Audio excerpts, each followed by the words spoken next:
விழுப்புரம் அருகே தனியார் பள்ளி செப்டிக் டேங்கில் தவறி விழுந்த சிறுமி உயிரிழந்த விவகாரம் தொடர்பாக தற்பொழுது பள்ளியின் முதல்வர், தாளாளர், ஆசிரியை ஆகியோர் கைது செய்து விக்கிரவாண்டி போலீசார் விசாரணையில் ஈடுபட்டு வருகின்றனர்.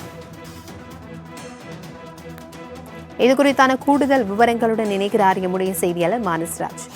மானஸ்ராஜ், இது குறித்தான விவரங்கள். வணக்கம் பிரபாவதி. அதாவது விழுப்புரம் மாவட்டம் விக்கிரவாண்டி அருகே உள்ள பழைய காலனி எனப்படும் பகுதியை சேர்ந்தவர் பழனிவேலு. இவருடைய மகள் எல்கேஜி படிக்கும் லியோ லட்சுமி என்பவர் அந்த பள்ளியினுடைய எல்கேஜி வகுப்பில் பி செக்ஷனில் படித்து வருகிறார்.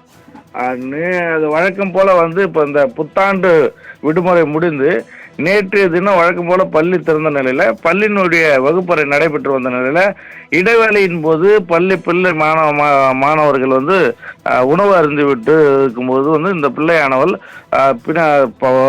அந்த பள்ளியில் உள்ள அந்த பள்ளியின் உள்ளே உள்ள கழிவறையில் இயற்கை உபதை கழிப்பதற்காக சென்றிருக்கிறார். அப்பொழுது அந்த கழிவு நீர் தொட்டியில தவறுதலாக தவறி விழுந்ததாக தெரிகிறது. இதனைத் தொடர்ந்து அந்த பிள்ளையை மீட்டு முண்டியம்பாக்கம் அரசு மருத்துவமனைக்கு எடுத்து செல்லும் போது குழந்தை முன்பாகவே இறந்து விட்டதாக தகவல் தெரிவித்ததன் பேரில் போலீசார் அந்த பள்ளியினுடைய வழக்கு பதிவு செய்து விசாரணை மேற்கொண்டு வந்தனர்.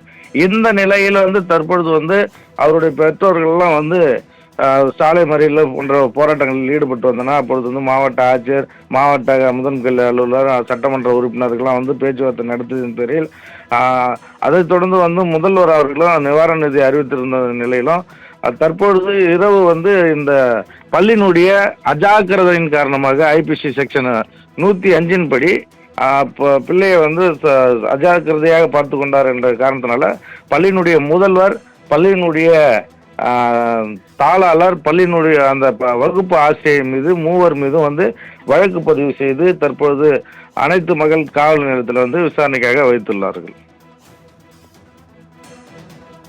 தகவல்களுக்கு நன்றி மானஸ்ராஜ்.